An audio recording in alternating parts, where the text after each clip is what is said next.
Here now to assess the political impact of Donald Trump's success with Carrier and Ford and the signal that it is sending to corporate America.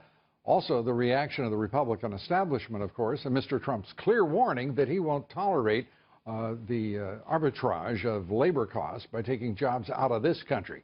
Joining me now, a member of the RNC Rules Committee, chairman of the Republican National Lawyers Association, former senior advisor for the Newt Gingrich presidential campaign way back in 2012, Randy Evans. Good to have you with us, Randy. And good to be here. And Great America PAC strategist, former Reagan White House political director, veteran of 10 presidential campaigns, Fox News contributor. Did I mention he is the dean? Ed Rollins. Thank you. Good to have you both here. Well, we've landed here, so why don't we start with you, Ed? This is a remarkable day, delivering on those jobs at Carrier. Extraordinary day. The mere fact that he's out of that White House, out of New York, the North White House, he's out there with the people again. He's telling them, I promised you I was going to do this. I did this. It was a complicated deal. They went right to United Technology, which is the mothership of this, warned them that if they basically didn't get involved in this, that Carrier, they'd pay a price too.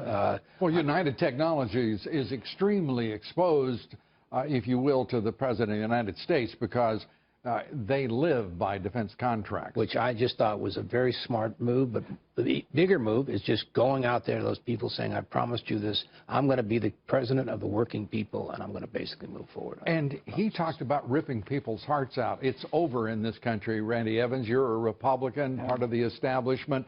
That must have quickened the pulse of many Republican establishment figures who are used to, well, being, throwing out bromides about free markets and free trade. Well, I think it certainly has lifted American spirits in ways that we couldn't have expected. Just think about it for a minute, Lou. Trump's elected, Castro dies, and Carrier stays. Now, that's impressive. Yeah. That's impressive for any president, and that's he hasn't even started yet. That's exactly right. He hasn't even started. But today, I was actually visiting my dad in the hospital down in Macon, and when the news broke about Carrier, you could see people just physically have a bigger step in their walk. They were much more in tune. They were listening and excited because they realized something had happened. We had a president who actually picked up the phone and did his job, which is to protect American workers. And boy, it changes everything when you get the American confidence up. Just look at what the market's doing, look at consumer confidence, look at buyer spending. I bet we have a great Christmas this year. Well, I think we're going to have a great Christmas, irrespective of the markets. I think that there is, as you say, a palpable sense of a brightening of this country's prospects with the election of Donald Trump. I think there is also, as I said, a quickening of the pulse. There is some great excitement that we haven't seen in American presidential politics in a very long time. Not only that, I think the new Treasury Secretary and Commerce Secretary are sitting out there laying out the tax plan, how you get taxes lower for businesses, how you're going to create jobs. I mean, he is really front and center with the promises he made, and I think going out and thanking the voters 2 months after he gets elected, it's just a monumental thing. It shows now, the talking points, gentlemen, the talking points here from the left, from the Democratic Party is, oh, this is just nonsense. He's, the White House press secretary today, Josh Earn, is saying, oh, well, after saving 1,000 jobs, he just needs to do this 900 more times or whatever the number was that he used.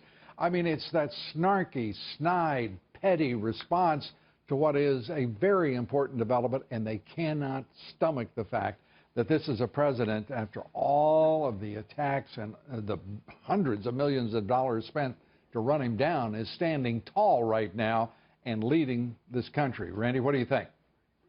Lou, I completely agree. Trivializing a success. That's literally what it was. It was trivializing the success to save 1,000 workers whose Christmases were on the line, and to say, no, we're going to put an end to this, and this is just the start. This is just the beginning of what Donald Trump's going to do as the president.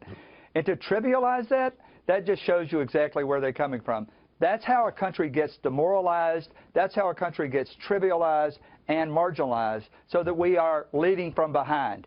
Well, guess what? We've now got a president that's going to lead from the front.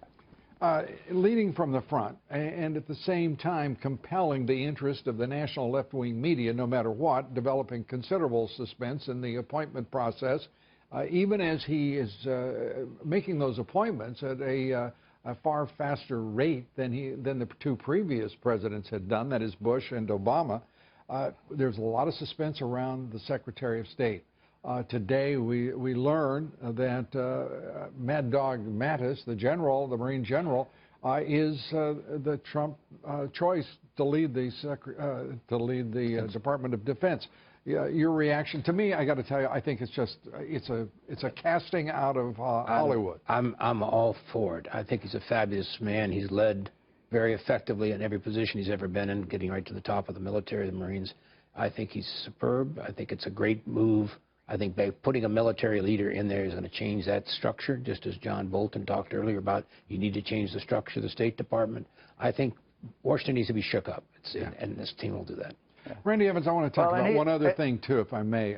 Excuse me. I want to go to this issue of these death threats against electors in this country. You're an elector.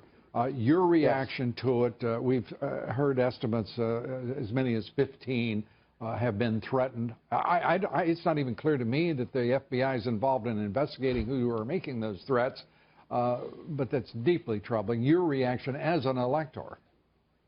Well, I mean, as an elector, we're being bombarded with thousands of emails, thousands of letters, multiple threats every single day. The whole goal really is to get electors to either quit or not vote. Well, it's not working, but it certainly is harassing, and it's a direct violation of federal criminal law.